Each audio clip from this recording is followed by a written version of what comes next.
Good evening and welcome to the TLC Unleashed Show Hollywood Vibes, Sports and Life with your host, Traci Lynn. We are live here tonight in the studio in Los Angeles, California, and we have our two special guests that are coming in. They are fighting LA traffic, but they will be here safely and shortly. So we will have Frank Dukes in the studio tonight and also Sensei Jacob Bresler.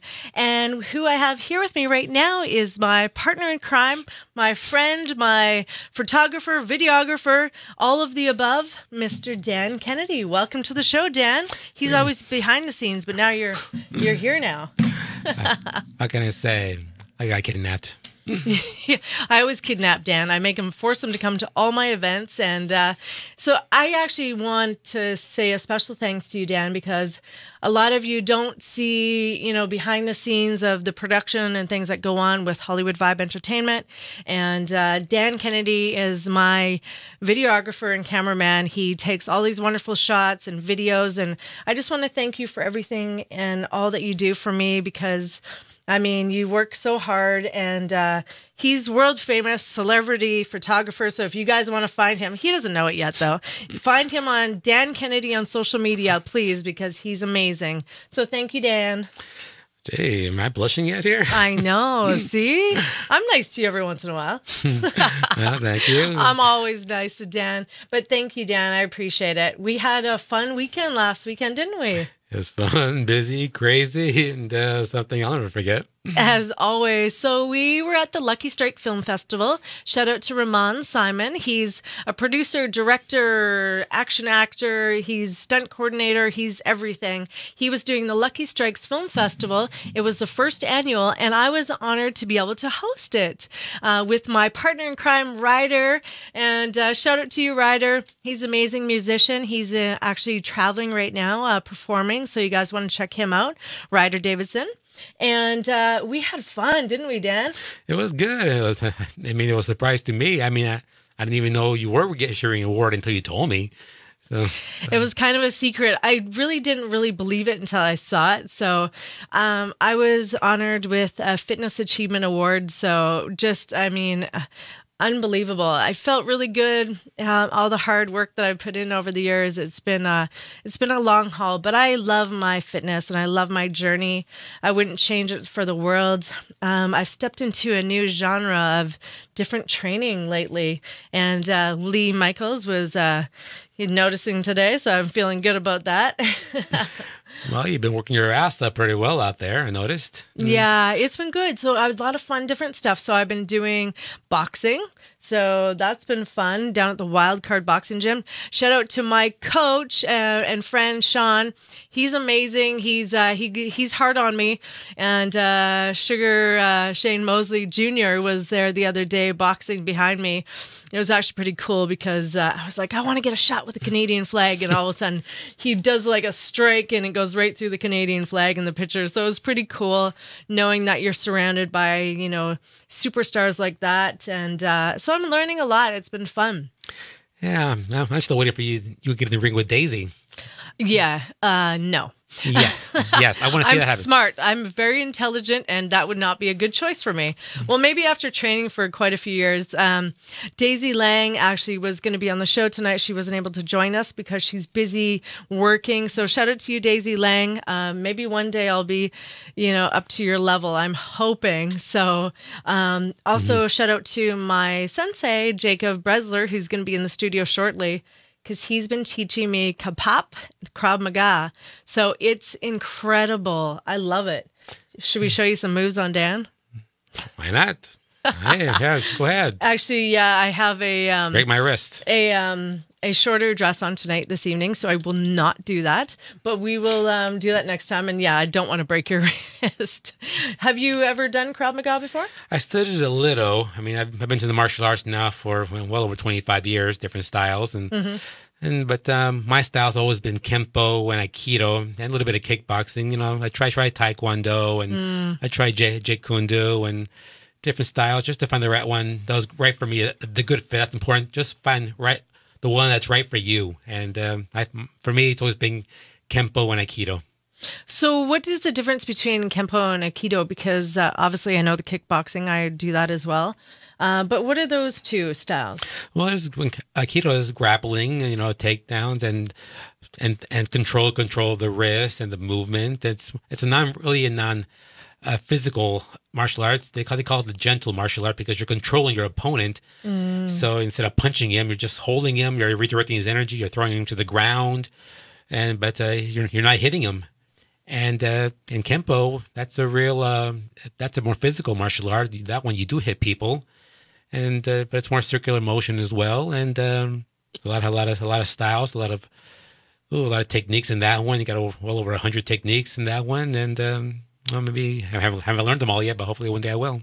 I love it. It's so fun learning the different styles. I love, the different, it's just so unique, the different styles. And like you're saying, there's some of the ones that are with energy, like Wing Chun.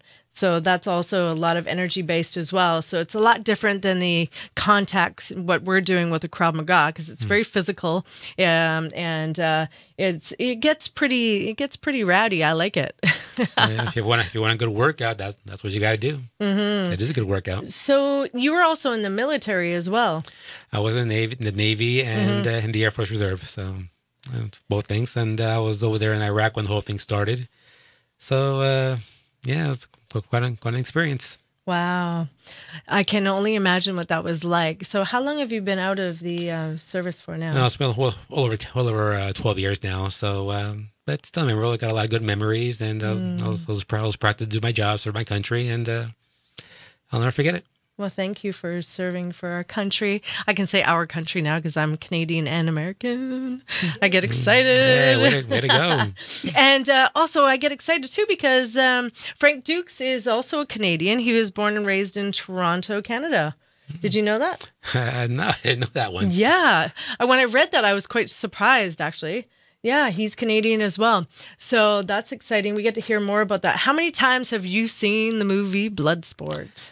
Oh my God! Well, I've been watching that since I think since it first came out, and I also had the video for a while, so it's well over 100 times now. And 100 times? Yeah, because you got me beat. Yeah, because like I said, I had the video, and my brothers and cousins, they used to play it all the time in the house. So even when I wasn't expecting it, there it was playing in the house. Somebody was always watching it. That's for a new generation. I mean, that movie will never die. It's no, it's a true story. It's great martial arts, and Frank Dukes, you did a great job. Absolutely. So what do you think, besides obviously the talent and the martial arts behind it, what do you think was the most powerful thing that pulled people in to watch this movie over 100 times? Well, like I said, it is a true story. I mean, that kumite, it really did happen. I mean, and it is a blood sport, let's face it. And I mean, the movie did clear it up a bit, but I once saw some video footage of the real thing, and those guys almost kill each other. So... Yeah, it's pretty incredible what they're doing. So Kumite, they talked about having this actually fight was supposed to happen a secret location every 5 years. Do you think that was actually real? I think it's real because never really heard about it until I saw the movie and that word Kumite, and even after the movie came out, a lot of people didn't talk about it. Say it's all kept in secret. So because if that's the way you fight, I mean, this is before mixed martial arts when anything goes, and because it really is that bloody. I mean, you break the guy's arm, they're not going to stop it. I mean, you got to go until you kill the guy or until the guy quits. Or I watched this movie the other day. It was actually women fighting like that. It was to the death. And this little blonde girl, and she was just, I mean, she was pretty ripped and stuff like that. Like, she had a good physique, but she was just taking all these women down. And there was this one girl that was just, she was a beast in this movie. I wish I could remember the name of the movie now. But it was a lot of great fight scenes. But I've never seen women fight like that. It was kind of scary, but it's nice knowing that women are, this is actually, like things like happen like this in real life, but not, the movies are just so drastic to see. It's pretty gory. There's a lot of drama in that for the audience, make it more bloody as it was, but it's supposed to be for entertainment, make it fun. So, what do you think about fighting to the death, though? I mean, that's pretty extreme. It is. I mean, I really don't like it, but that's the only way to describe who is the best fighter. And it's somewhere out there, maybe in Asia. It's happening. I can't wait to hear these guys' story. So, what other kind of martial arts would you take, Dan, if you had the option right now? I think now I was studying Tai Chi for a while, and I always thought about getting back into that because I never really finished or really got into it. But what little I did do, it felt pretty good. And once you get older, and they say that's the one for you is for exercising and for health reasons. So I think I'll get into that, get back in that one. What is the difference? What is Tai Chi then? How do you explain that one? And as you get older, so as more mature, like Yeah, your age? as far as for your health, as for breathing and more really relaxation, and just for more exercising. Really, it's not really a, fi- a fighting technique or fighting martial art, but it's still considered a martial art because you go to China, and then at 5 in the morning you'll see all those people that walk out of their houses and work doing Tai Chi and for helping with your age and everything, and they're living into their 90s because of the system. I've seen that. I used to see the little old ladies in the park, and I wondered what they were doing back home in Canada. And now I understand it because the flow of breath is so important, especially for these different techniques of martial arts and just life in itself for meditation purposes and just relaxation. I know you've got a pretty stressful job yourself. You're always going. How important is exercise and fitness to you? For me, it's very important because I also do security work, and there are times where I do carry a gun sometimes, depending on what the job is. And so I just try to stay alert, and I just try to stay physically fit because you never know what's going to happen. So you, as a security officer, you carry a gun. On some jobs I do. Really interesting. Have you ever had to use it? No, thankfully no. Good. Well, let's keep that record. Dan, tell me what kind of action movies you would love to see and why. Oh boy, no, I grew up on action movies. The Rambo movies, the Predator movies. Oh, if you haven't heard, they were making Predator again. Oh yeah, Yeah. that'll be good. Yeah, this time Shane Black is directing it, and he made Lethal Weapon, so he should be good. In case you don't know, Van Damme, he was the original Predator. But Was he really? Van Damme was the original Predator, but he for some reason he left or he was fired. He just didn't fit the role, and they had some Peter Hall. He was 7 feet 2 inches tall to be the Predator. So that's something we got to talk about one day. And Wow. but yeah, I always like for me a good action movie, a good fight scene, maybe a good chase scene. I like to see one of my favorites is his Lethal Weapon. That pretty much had everything in there, and have a good shootout and a good chase scene. Like I said, I still enjoy watching The French Connection. I mean, that's one of the best chase scenes I ever seen. And so just the different versions of it. You've been around this industry for a while now, Dan. So we're pretty much on every red carpet on the planet. And, we're going from one to the next. So who are your favorite who are your favorite actors just in general? Well, I grew up watching a lot of old movies, so one of my favorite actors has always been Sophia Loren. Yeah, I mean, first time I saw her, I said, wow, she's beautiful. I love her. But let's see, a lot of actors. Burt Reynolds, I always enjoyed him. Hopefully someday I'd like to meet him someday. You've never met him? I never met him. And Okay. Lucky I met Stallone and Schwarzenegger. I met them. But different actors. Like I say, I watch a lot of the old movies, and but current actors, I really enjoy Leonardo DiCaprio. He's one of my favorites. He has He's different good. ranges, and right now Emma Stone. I really like her work. Yeah, I'm looking forward to her next movie where she plays Billie Jean King. So I'm looking forward to that. And just a lot of them out there. Yeah, I know you watch a lot of movies, so you're definitely in the movie theater a lot, more than I would love to be. So I've been following up on my action movies lately too. I actually saw a Selma Hayek movie. It actually just hit, it only went to Netflix. It was called Evelyn. Did you ever see that? I never saw that one. She is insane in this movie. She pretty much like swords people to death. She kills people. It is out of control.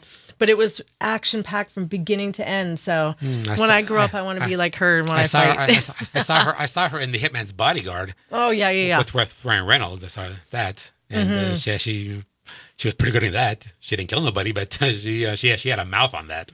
Well, let's talk about too what we're going to be doing. So we've got self-defense coming up with Sensei Spice Williams Crosby and Sensei Jennifer Silverstein, and that's going to be on October 22nd, and it's going to be part of the I Fight for My Life project, and it's going to be at the Pierce College.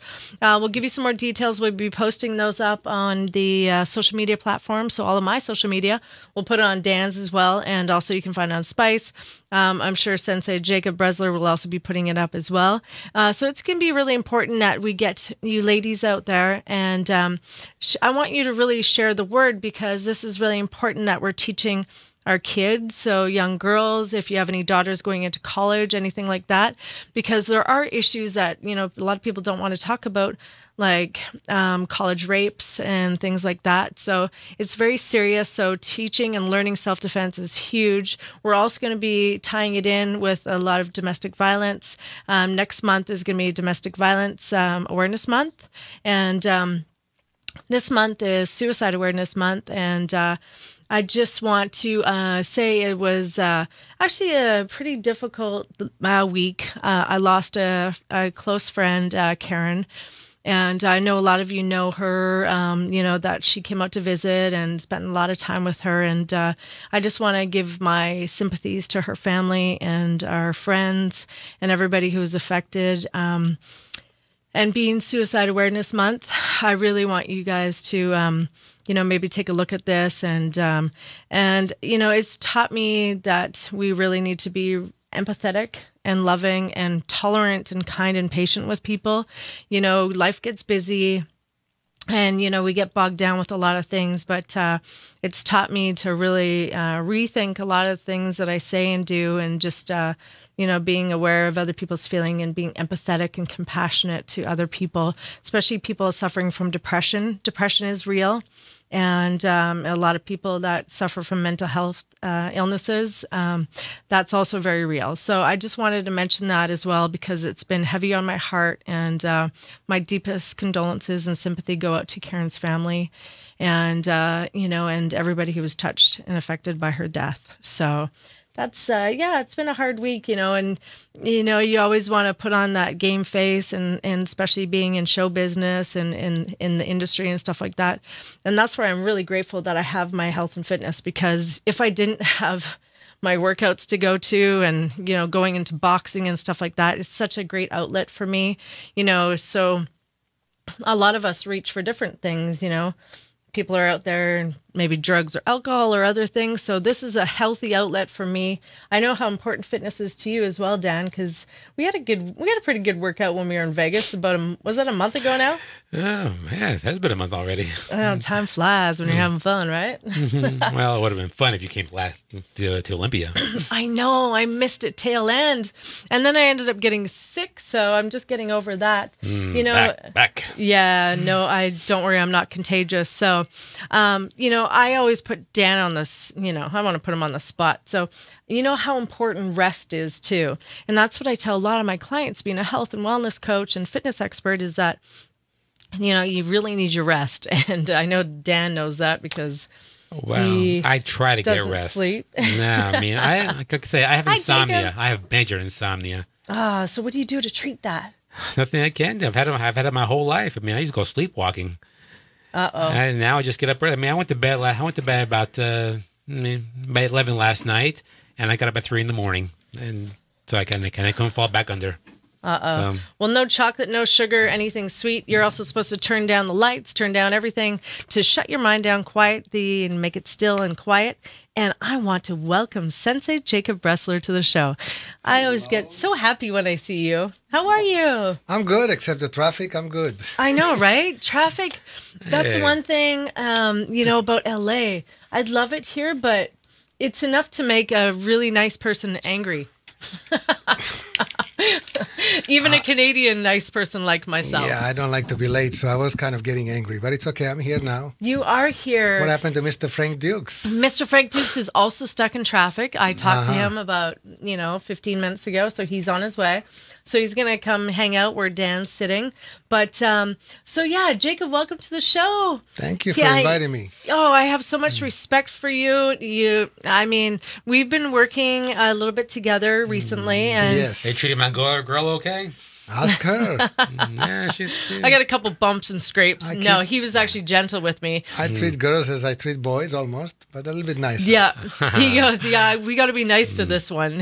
So the first day class, he goes, be nice. We're practicing out. We're actually not practicing. We're working out, at your home on the cement. And I thought at first I went, okay, suck it up, princess. Don't even think about it. Just do it. And it was actually one of the funnest experiences of my life. I'm hooked. thank you. I'm absolutely just in awe of the whole experience of Kapap, Krav Maga. So I really want you to share with the world where you started, like how this all came for you. I know that you have quite a background. You've been in this industry for a very long time. You're also a Yes. producer, a director, an actor. I mean, Well, grandmaster, sensei. So let's talk about. is that really me? Okay.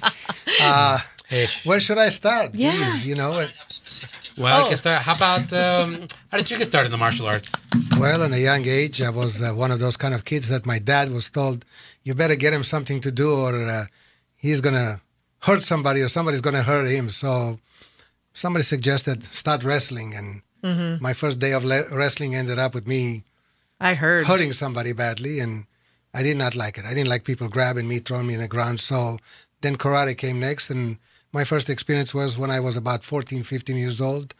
Then at 16, I was in a military academy, Navy military academy. I then decided to go into the ocean and be a cadet and travel the world for 2 years. And that was my first experience actually with Krav Maga Kapap, an ex-special forces Israeli that participated in the 1967 wars, became a sailor, left the country, kind of like, went a little bit berserk after the war. And that was my first instructor and his friend. And, as a sailor, you get to be in bars and do crazy stuff. So I've had my share at 16 years old to see people fighting in bars and understand what reality of understanding fighting is. And then, when I came back to Israel, of course, I went to the military. I trained there a little bit. I was in some special forces, Navy unit special forces. We did a lot of training. Beside guns and rifles and boats and helicopters, we did hand-to-hand combat. Krav Maga is a typical thing when you do special forces there. When I came out, I was working with my friend Moshe Galisko and his father in a park. I started karate traditionally, and I went into Shotokan and Goju-Ryu, and here it goes, 51 years later. Wow. So, yeah, I've been doing it for a while. When I came to the United States, 1975, I was already a third degree in Goju-Ryu, Japanese traditional Okinawan style, and I was looking for something similar to that to do. And I was told only in San Francisco you can do it with a son of the actual grandmaster. And at the time, my girlfriend at the time, friend, whatever, that I ended up marrying, suggested a guy that is very, very good, and he's a fighter and a world class, and his name was Benny the Jet Orquidez. And that's when I met with Benny, and, it became a marriage from heaven or hell, whatever you want to call it. But, What was that experience like? I mean, well, when I met Benny at 1975 in Pacoima in the basement, he was still a very, very, very permanent fighter. So he was training with the family, on in the students sometimes. So, I remember that his brother-in-law, Blinky, said, you must be a Goomba. And I said, sorry, what does that mean? It took me a few years to understand what Goomba means, but he basically meant you're kind of a knucklehead because we keep hitting you and you keep on coming back. So he says after 6 months, you graduated as a Goomba, so you accepted to the family.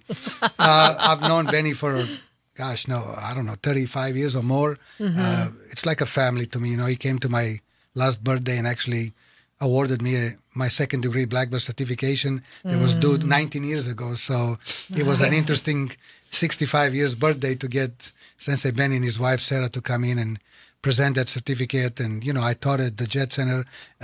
Then after that it was called the Jet Gym. I knew the whole family. I still know the whole family. I just saw his brother at Art Camacho Roast. yeah. So, we stay in touch as much as possible. I go see Sensei Benny. Sensei is about 2 miles away from my home. Okay. Sometimes on Monday, sometimes on Wednesday. But I had the privilege in the United States to actually expand my martial arts by training with the Bennys and world champions like Pete Cunningham, Sugarfoot, and Stan the Man, and Rico Kane, and boy, so many people there, Dennis Steele, and, you know, we went through a system that was teaching really fighting, you know, and the test was get in a ring and fight. But when I started with Benny, it was like get in the back, a rope ring, and every Saturday he says there'll be a lot of fun, and people would come from all over the corner, including Mexico. And boy, if you didn't get out with a busted nose, a busted eye, Benny said you didn't really have fun. So he said, you know, you have to leave some blood in the ring or you didn't have a good class. So, you know, then after that, you know, I worked with Frank Dukes. You know, I met Frank and I started training with him and teaching for him in 1983. I became his first black belt that he ever gave out in the United States, or the world, I should say. Then I went back to Benny. Then I went and met Mr. Ed Parker. God bless his soul. He was the father of American Kempo. Yeah. And by invitation only, I was invited to his Thursday classes out here in Sepulveda, a little closer than used to, though.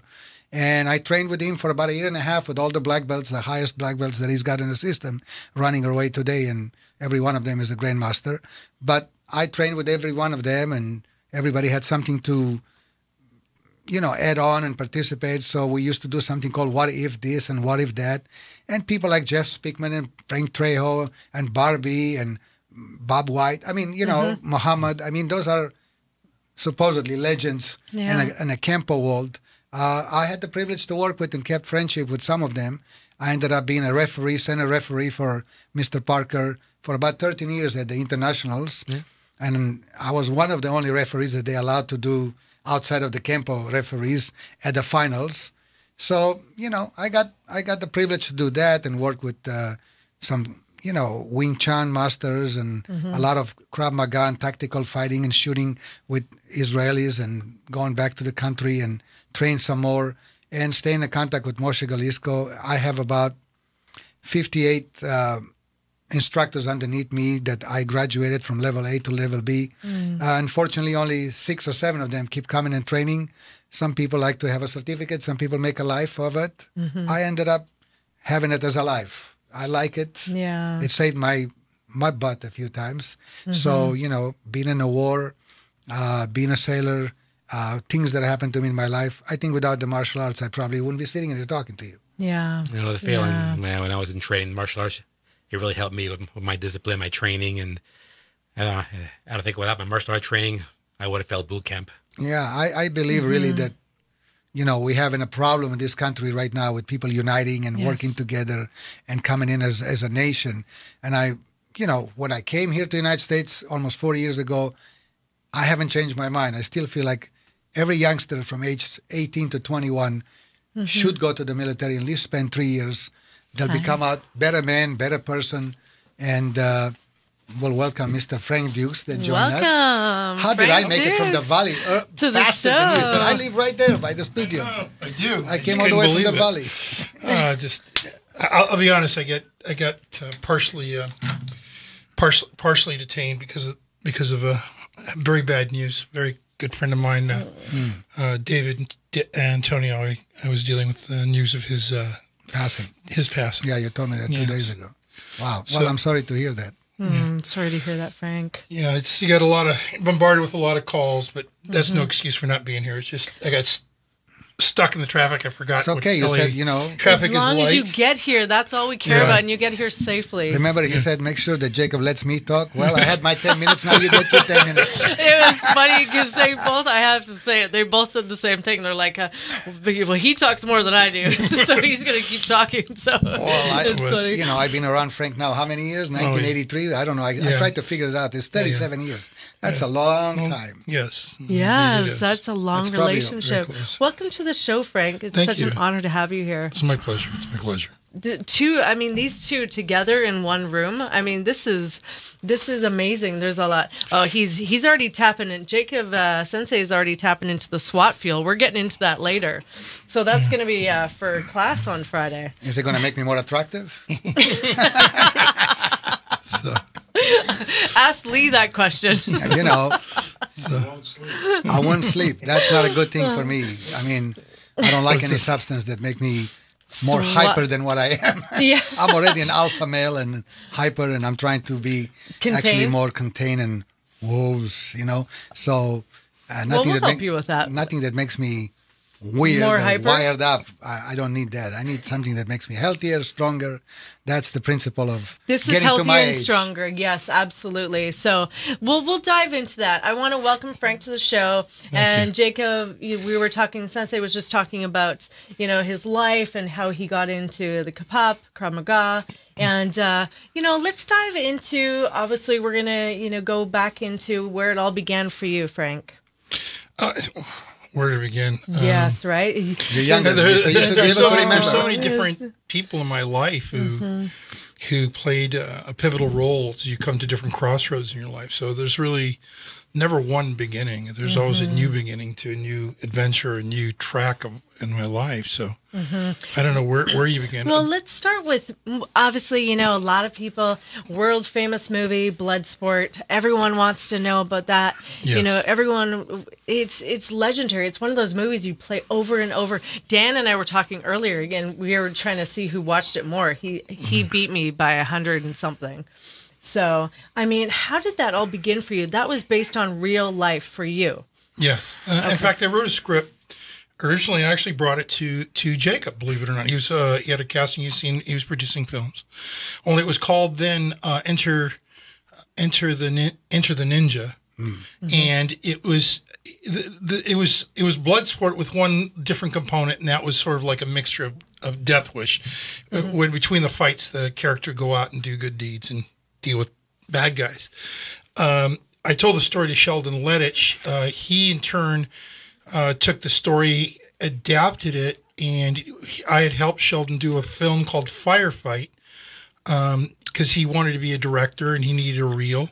Jacob was really instrumental in helping on that, and unfortunately Sheldon wasn't exactly too nice to Jacob. It's one of those typical Hollywood stories. And I guess it should have been a warning to me, because later on, he did the same thing to me. He basically took credit for my story, and then I was nowhere to be seen on it. We're coming after you, Sheldon. It sounds like We it. haven't forgot after 4 years. And that's kind of what really happened. And then it became a pattern behavior to the point where it finally ended in a lawsuit between me and Van Damme when they took my name off what became The Quest. And of course, if you look at the credits and you go back, you'll see who's writing right after me is Sheldon Lettich, and then followed by the guys who did Bloodsport.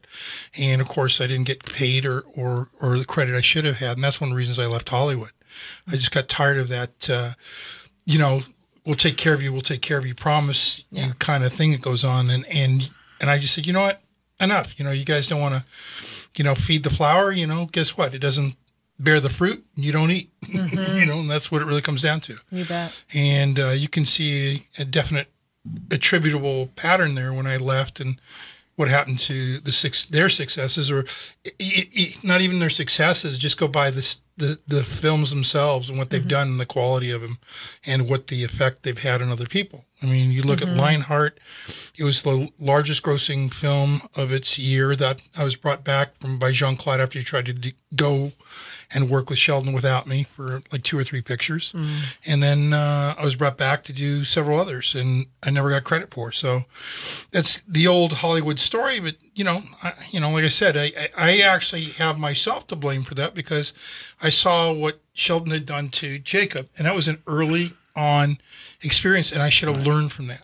And if anything, I want your listeners to, when you see those red flags, I'm going to tell you, listen to them. I'm not perfect, I'm far from it. And when you see those things, pay attention to them. That's the only defeats I've ever really had in my life, is when I didn't listen to my inner gut. Yeah. Or I tried to be the nice guy, play the middle of the road, and I find that doesn't work. When you compromise your principles, or you allow other people to compromise principles, you're just as guilty, and then you deserve what you got. And I got what I got, as a result of that. Let me just add something. Can I add something to that? Because I was right there with Frank, and we were training in the studio, and Frank walks up to me one day and says, "Look, I wrote a script called Fire Trace, and it's based on a big play that played in LA for 10 years, which I'm kind of funny doing a movie now it's called Straight from the Hood, and it's about a play that was very successful in LA for 20 years. One of my clients, Jeff Rios, is actually going to direct it, and he co-wrote the script, and it's about the blacks and the browns in LA, Right. and the whole background, and it's a very sensitive area. Well, when he came up with that thing, because I'm a military guy, and he was talking about traces and about this unit stuck in da-da-da-da-da, and then he says, a friend of mine. Now, maybe, you know me a little bit by now, Tracy, but when somebody becomes a friend to me or to Frank, I believe so, because I've known Frank for a long time. Yes.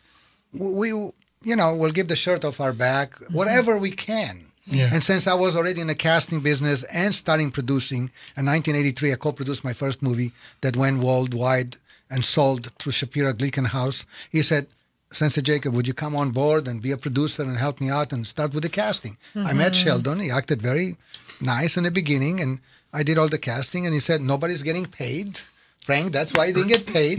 Nobody's getting paid at the time, when you're starting in a I'm business. the one who put up money for the film. Yeah, when we're starting in a business, we've done a lot of stuff, which I still do until today after almost 38 years of working it. I help youngsters. I go and work for nothing or for a fee that is less than minimum wage, just, to inspire the next generation. Yes. Right. But what I learned is that people really don't appreciate experience. People fear experience. Yeah. People fear older person True. coming into our young life. It's a new generation. I hear that from my kids even. I hear it from people that I'm around. Yeah. The only place I don't hear it, it's martial arts, because people do respect elderly. They respect the mastery. They respect the time and effort you put on it and the sweat and blood that you paid for it. And that's why some of my friends says, look, you making us look bad. How could you teach a class, as you know, Tracy, for $10?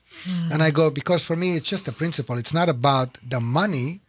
And I don't say you don't deserve to make money. Other friends of mine, Krav Maga, as Frank knows, make a lot of money teaching what I'm teaching. And they're not even close to the skill or the knowledge. And I'm not saying I'm something special. It's just that I did pay my dues. I've done a lot of work, and I know, and I'm the original. So the point is that I was trying to say about the movie business is, until today, it's not changed, like Frank says.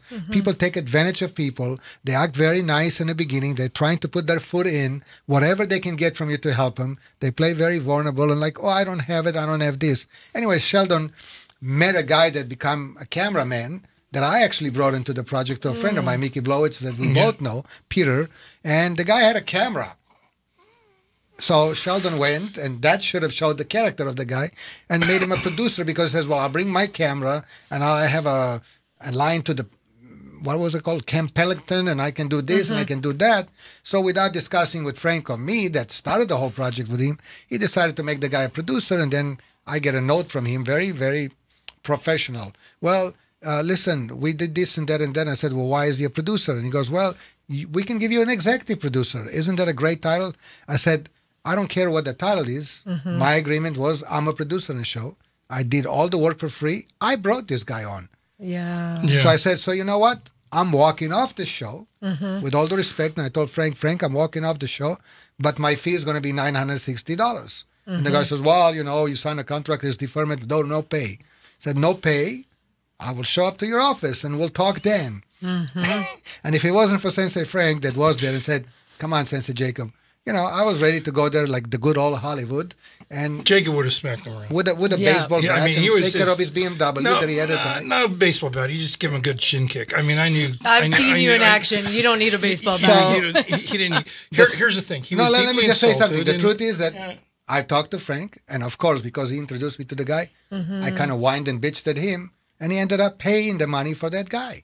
Oh, wow. So I walked away from the show. I never got a credit, never got nothing. That show actually started Sheldon's life as a director. And from there, he went to take the script with Frank, and made Bloodsport. And then after that was other movies. And then he came back and got a great script from him. One of the best, I think, that I ever done, called Lionheart. Probably the best action movie that Van Damme did. Yes, he's known for Bloodsport, but Lionheart was a really good acting, martial arts, well put together movie by him. And, I met Van Damme. I went with Menachem Golan, God bless his soul, that started him in the whole business. Yeah. I know the whole story, how Van Damme even got the job. And I was in his house in Malibu, in Marina Del Rey. Yep. And he was pretty nice. He was a very nice guy. I met him before in parties at the American Film Market. And he was kind of like, with bodyguards and people pushing. But when I went to his house, he was open and very nice and acted very sweet, and he was very, very grateful and still nice to Menachem Golan, although he disagreed to make another movie for him. So, this is the world we live in, and unfortunately, it's the world of martial arts. The world of the movie business, the music business is even worse because people really take advantage of other people. So I agree with Frank. If you feel in the beginning that something is wrong, if your gut says, this is not right, why am I trying to work it out? Walk away. It'll be another opportunity. We got burned so many times, it's not even funny. I couldn't agree more. And what I love about this is that you two are still sitting here together today. And, and we do learn from our lessons. We do learn from that because, it's our instinct. And we instinctually know when those red flags are going off. I know I've made so many decisions in my life that have, come back to bite me in the butt as well. So I'm so glad that you two are here today together, and you've had this, working and friendship relationship for so many years now, and it's obviously very strong. And I love that the appreciation and the respect of the martial arts. You've got a lot of world records and world titles. I mean, I was looking at them today. I wouldn't even know where to start. What is your most, when you look at those world titles that you have, Frank, how do you feel about that? I mean, well, I was always in competition with myself. See, that's the secret. Is you're never in competition with somebody else. You just be in competition with yourself. And I want to make it real clear. The organizations put them on. They aren't very big. The IFA, Black Dragon Societies, it's its own unit. It's not a league of the caliber of like UFC that you see today. But it was a league. It was, competitors from all over the world. Of course. Maybe it had its own limited base. There were certainly accomplished fighters in those times, and it was a different era. You have to remember, this is a pre-internet age. This is when Black Belt magazine was in black and white and had very little content. Most of these, you really had to struggle to get information, and that's what really fueled these fights. You'd go out because you never saw what a Taekwondo guy did or a Tang Soo Do guy did in actual competition. You might see them in the studios, but even then they were just starting to get known. The Olympic Games. Or something. I mean, it was just barely known what you would see the caliber fighters, and I was very fortunate that I was one of the first cross-trained kind of fighters. I did weightlifting when everybody said it was totally against that. They were totally against any kind of strength training in those days. And the reason they were against it is because they felt it slowed you down. And there were some valid points to it because endurance was really a big part of it. And the more mass you have, of course, the harder it is to stay in condition and keep your wind going. Well, I'm curious, what are your thoughts on that today, both of Sensei Jacob and Sensei? Well, me, I go straight back to the science of solves physics. It's really about speed times mass, and that's what really determines your power. So, some people, if you're really slow, then you need more mass. If you're a smaller guy and super quick, it doesn't make sense to put on that extra mass if it's going to slow you down.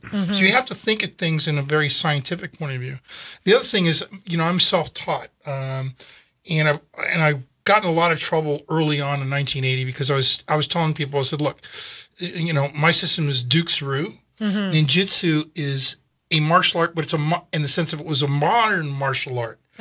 Okay. Whereas this other group came out and they started using the term and saying, no, it's 4 generations old and only one lineage exists. And they created this image of the ninja, which is really taken out of the folklore, where they, put together certain things of themselves and disappear in a cloud of smoke and turn into shapeshift into animals and all sorts of things. And it has some basis in truth in the sense of if you studied it in the ancient texts, it was really occult practices.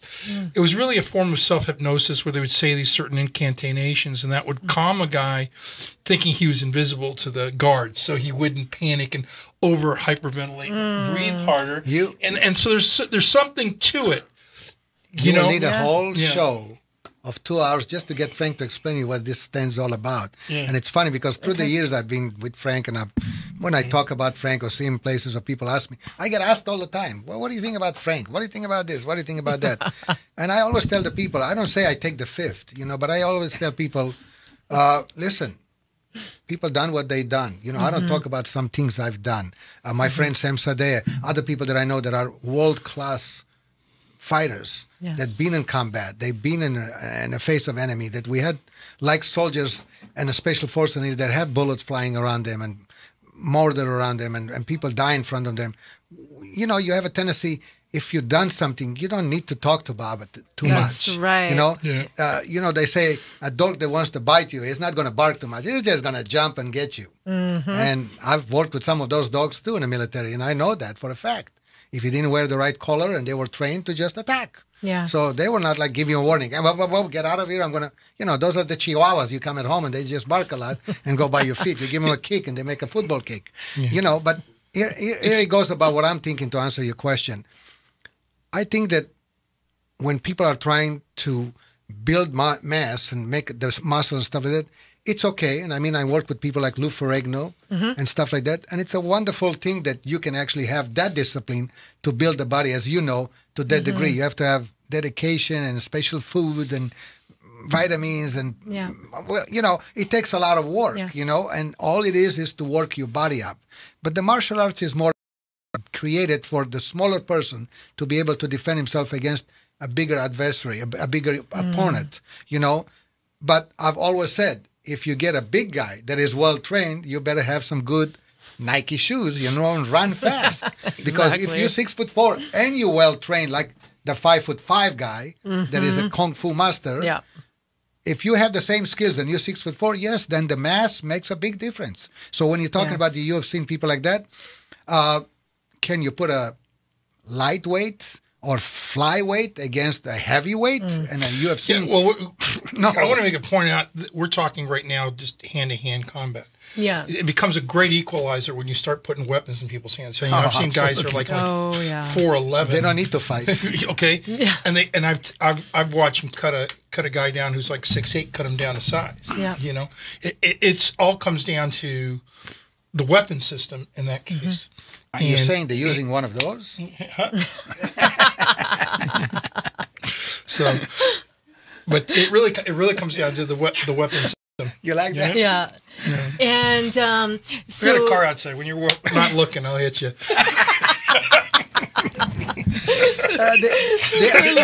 Let me answer to Traci about one more thing. You know, when you're talking about people after almost 40 years being together, doing things, being through the martial arts, and we're still here laughing and stuff like that, you know, Frank is a family. Yeah, and I hope I'm a family to him. Absolutely. I mean, I know I was there in his father's funeral, God bless his soul. I went and seen his mother. You know, he knows my kids from young age. I mean, you know, I'm going to quote my dad. One thing that my dad said to me, and God bless, it takes many, many years to understand your father is a guy.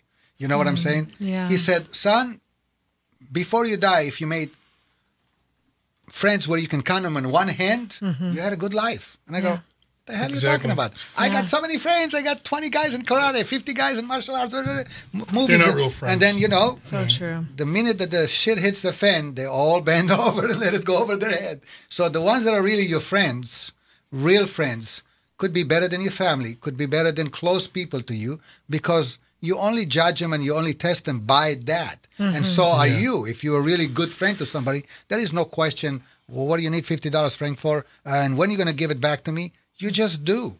As a friend, you don't expect nothing but being open-hearted and being a friend to that guy.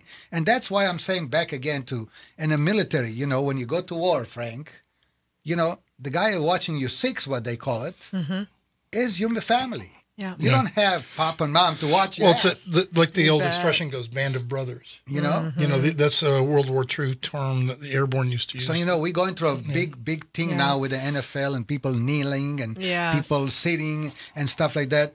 And you know, unfortunately, our president that I voted for is a guy that hasn't stopped thinking as the guy that is a producer of a Be the Boss or something like that. You know, if he could adjust himself just to act like more diplomatic as a president, there is some charm to what he does. There is also bad things. For example, if he said, if you can see that son of a, you know what, fire them. He just could have explained simply, like a guy explained this morning, about why did they do what they do, and also say separate flag and ownership and country and the anthem from, you know, personal, you know, stands with equality or bad behavior of police or some other things like that, illegals.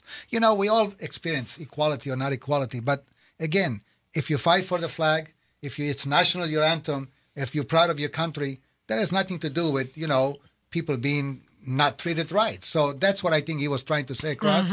Shifting him out of this celebrity apprentice mode and putting him more into a presidential role. Right. And being able to articulate his words so that other people can understand. So hopefully that so much going on. And there's been a lot of adversity. I know it's been very controversial, your career.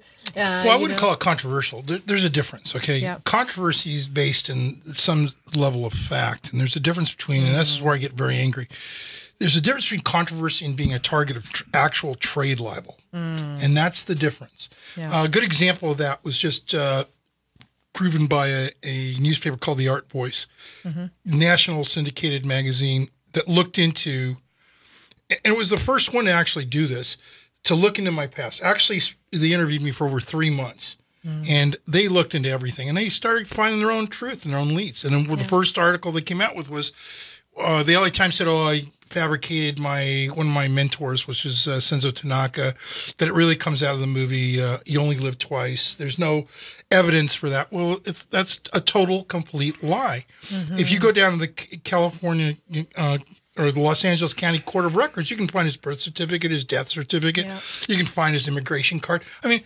it was there, okay? But because this reporter told a lie. He actually told a lie, and it appears in print. Everybody accepted that as being truthful. They accepted the fact. They said, I bought my trophy near a trophy manufacturer near my home. Yeah. Another lie.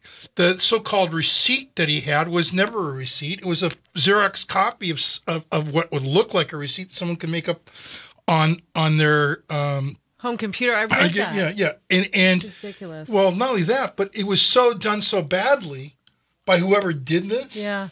And I pointed it out to the reporter and the editor, and they still went ahead and printed that story with this as so-called evidence. It wasn't even for the same trophy. It was for a 3-tiered trophy. Yeah. Mine's, if you saw mine, it appeared in Black Belt magazine. I saw that, yeah. Which they took the picture of it in 1976, mind you. The receipt at that time when we were first in their offices, was dated 1982. My training pointed out and says, look, he's in the magazine here, published in 1980, holding the trophy, and it's not even the same trophy. Yet they made that assertion, which to me shows malice. Then he said I gave him stuff, which is a complete lie, that I gave him articles, another lie.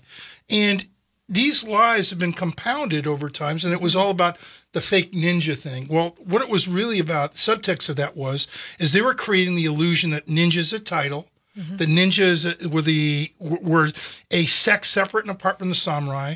And here I am absolutely saying the opposite. And I was a spoiler to what turned out to be, $1 billion industry. That's the reality. And I'm coming out with a book called Ninjas Are, I probably get this censored, but Ninjas Are Bullshit. That's the name of the book. And it's a very technical book. It's referenced. It's footnoted, and it explains the real history of the shinobi, which is what they're really called, and how it comes from China, and through the land bridge of Korea, and how the text, the Bonsen Shukai, was written. And even if you read the Bonsen Shukai, which is the basis of everything, it even says it came from outside of Japan. So all the things I was talking about was a real threat to this group, including the magazines that were making a fortune. The magazines were publishing the books under a different title, corporate title, so people didn't realize that there's no arm's distance between them, and the level of corruption and racketeering that was taking place. And I was a target of racketeering, and that's that simple. And let me just say something, Frank. Let me say something. It's like anything else, like this show business that we in, martial arts business, anything like that. When Frank made that movie and wrote the script, and Sheldon made the movie, and the movie came out, everybody wanted to interview him, put him in a magazine, this and that and that. Like we have Fox News and stuff like that. Now, LA Times came in with an article. Now everybody wanted to execute him, blame him, make him a liar. You know, when it's funny, when you're in the top there, everybody wants to be your friend. Then as soon as somebody says something bad about you, everybody's trying to say something bad about you. We see that with everybody, the Kardashian and everything like that. It's just money making. It's newspaper. It's the entertainment business bullshit that we're in. Excuse my language. That's right. It's not reality. You know what I'm saying? It's not the truth. You know, nobody really made any kind of effort to find out the truth. I mean, I was there with Frank when he was young and handsome. Thank you. And he's still young and handsome. And I've seen him 6'4" guy. I'm a little bit. I got to name it if I don't get in the gym I've here. seen a 6'4" guy. We're going to work out together. No, what I want to say, Traci, is I've seen a 6'4" guy lifting up his leg and kicking, probably at about 7 feet high, a bottle of champagne, and busted it with his shin. I was there in the studio with him. I can't say, well, you know what? I can't really say that. I don't know. I've seen it. Yeah. If I didn't see it, and people that know me will go, well, Sensei Jacob doesn't lie. I don't lie. No, you Have don't. I seen all the rest of the things? Have I seen he do kumite and beat up 50 people? No, I wasn't there. So how can I? But there is things that I was with Frank. I was at his studio. Yeah. I don't go and teach for people that I think that are just lame or stupid or they don't have what they say they do. I respected him. You know, Ed Parker walked into his studio. We talked about knives. He said, hey, that's exactly what I would do. Yeah. Blah, blah, blah. They became friends. You know, I went and trained with Mr. Parker. So, hey, another friend in here. And old we school. just found out. I just found out we got so into the conversation that it's actually 5 o'clock. So there was no countdown there. Can I we throw apologize. Jesse out of here? We're just not about to be here. All right. And so What's we're up, going to have brother? to have a part 2 of this. Absolutely. You know, I respect both of your careers so much. And also, you know, Sensei Jacob Bresler for what you've taught me as an instructor. And, you know, I've followed your career, Frank, and it was such an honor to meet you at the Action on Film Festival in Vegas. And, you know, I want to learn more about you. And Well, Friday? we're so, yes. Are we all going to be there on Friday? I hope Frank Frank, comes are and you visit. coming? He did last time. What's on Friday? In my class, you know. Jacob's your class. So I want yeah. to thank Not coming Frank to class. Dukes for coming on the show today. Jacob I thought it was another interview Bresler, or and we're sponsored by SWAT Fuel, guys. We're here every Wednesday at 4 p.m. Pacific Standard Time on the TLC Unleashed show, Hollywood Vibes, Sports and Life. We're definitely having a part 2. Thank you so much for coming on today, you guys. Thank you for Thank having And you. we'll see you guys next week. Thank you. Thank you. Bye. All right.